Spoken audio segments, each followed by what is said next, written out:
that one, where he's got this claim that I actually use in some of my talks because it's so hilarious, that Charles Darwin believed that when humans evolved, males and females he can't have said for millions of separately years, and he evolved the Earth is in parallel for millions of years before they invented this sex. is what he thinks. Yeah, okay. And that human beings, the early human. Oh no, this isn't what he believes. This is what he says. Darwin was arguing for, that they co-evolved for millions of years, and then they invented sex, and then we had modern humans. That's his claim about Darwin. Yes, that Darwin wrote and that of course down. in his bastardization of the origin of species, Darwin isn't as stupid as Ray Comfort. Not only did he, and Darwin's dead. 50-page introduction, he also, as far as I understand, removed 2 chapters from the original work. I don't know.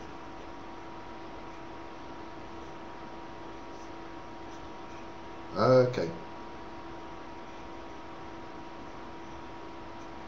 No, actually he didn't. The version that he published was the first edition of The Origin. And Darwin added a couple of chapters. And in some ways, Comfort was doing us a little favor, because the first edition is actually better than all of Darwin's subsequent editions.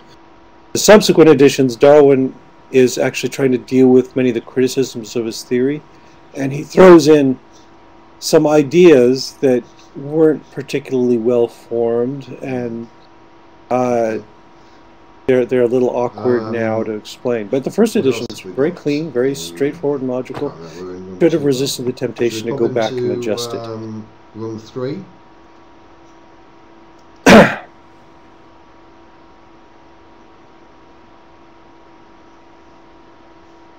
Oh, we've got the old favourite.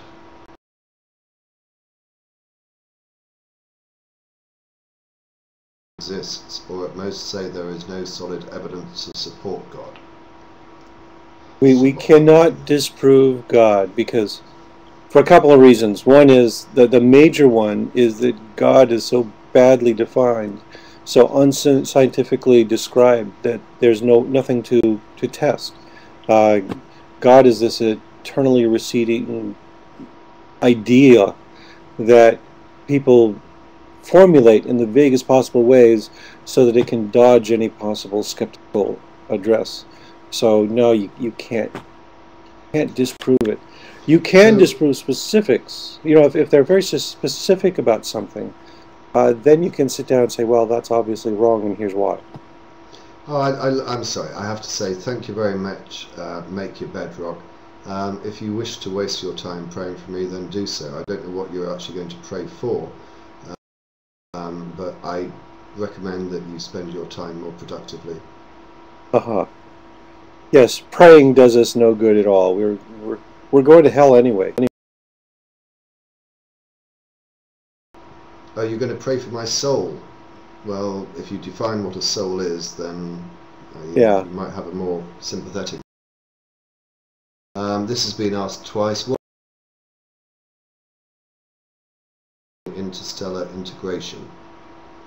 Wow. Yeah, you know, I'm very, very pessimistic about the future of.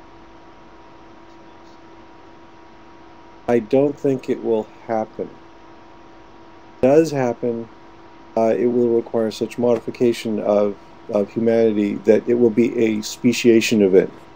And so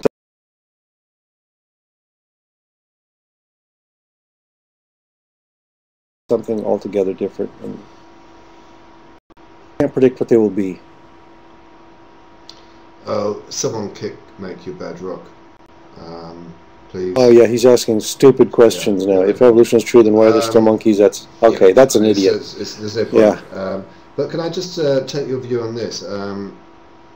Do you think that the improvement in medicine is in some way going to affect the evolution of humans? That is to say, what I'm referring to are the likes of what some would consider to be referred to as defective genes, like diabetes. Nowadays that can be treated and that gene can continue being passed on, whereas years Probably multiple genes, but yeah. Yeah.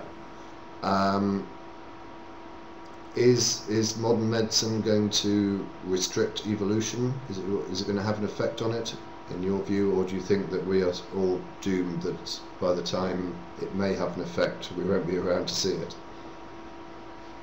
Well, you've got to get out of the old linear mindset. There is no such thing as a defective gene. That there are genes that affect fitness, and if you've got an environmental condition in which a gene does not have a deleterious effect on fitness, it's no longer a defective gene. So yeah, it's not going to matter that much. There will be more rapid evolution. Right now we're in this interesting situation where we have loosened some of the restrictions of selection. Like you mentioned, there's lots of conditions that phenotypically would have killed us if they'd occurred even a century ago, and they're persisting. This does not limit evolution. That actually increases the rate of evolution because we're accumulating more of these genes in the population. So lots and lots of different kinds of genes in, alleles in the population means accelerated evolution. Shall we move to the next room, room 4? See if there's anyone, unlike Make Your Bed Rock. Sure.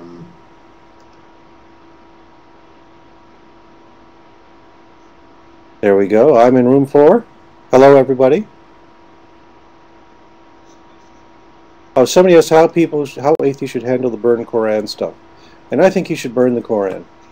Feel free. That we should allow free speech, and that's an expression of free speech. And it's absurd to have people saying that because they will be upset if you destroy something of yours, that you should feel compelled to obey them. And it's simply not going to happen. It shouldn't happen. In the same way as before you were referring to Ken Ham dealing with him, you weren't suggesting burning of Bibles. Is there a difference between burning the Quran and burning... Oh, well...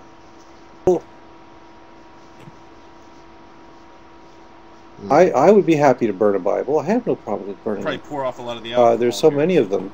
I typically deface Bibles in hotel rooms. So, somebody asked an interesting question. Well, for me, I thought it was interesting. Yeah. I'm not sure it's one that can be Probably answered pour off a lot of the alcohol in short form, but they Probably were basically inviting you to explain what junk DNA is and whether it really is junk.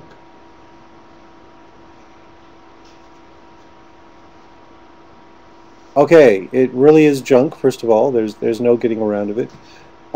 When you look at the human genome, what you find is that roughly 2% of the total is the coding genes we're familiar with.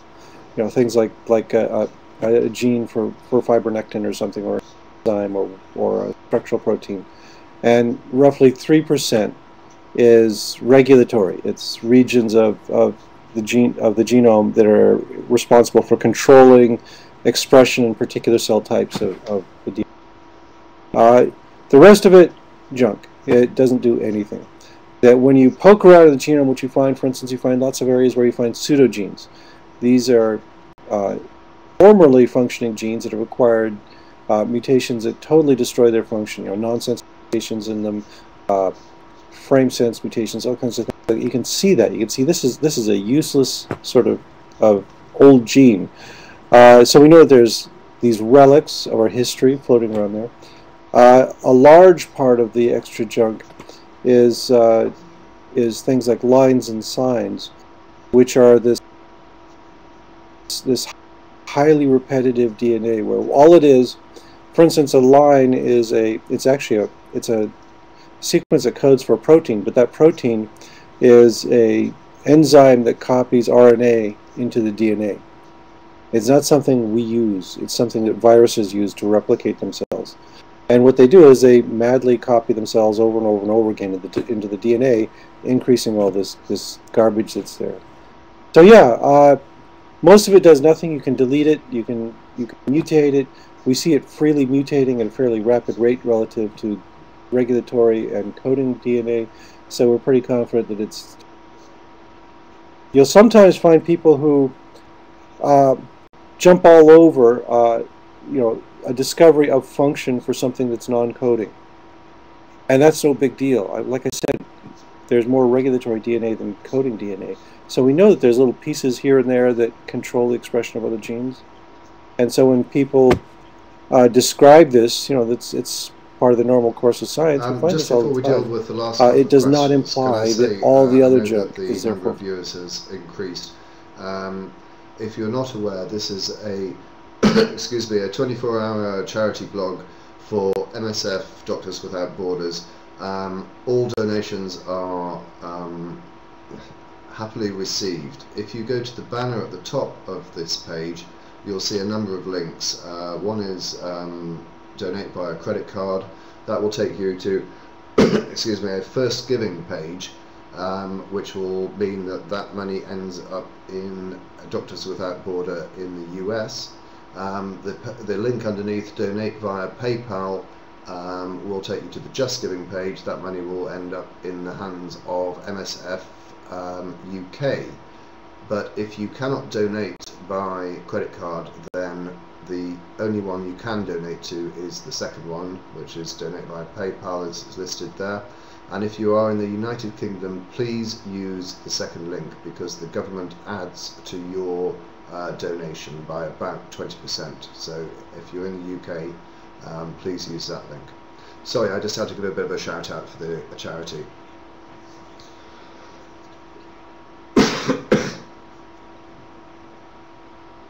Oh, good idea.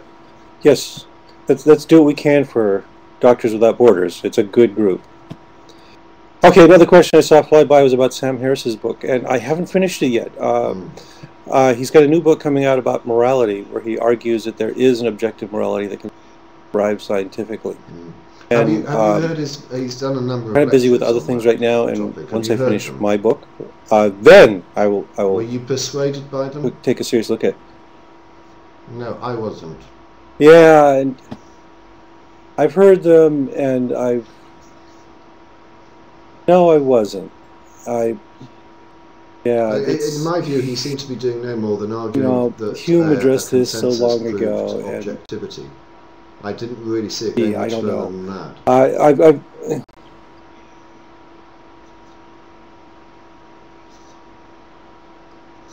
Yes.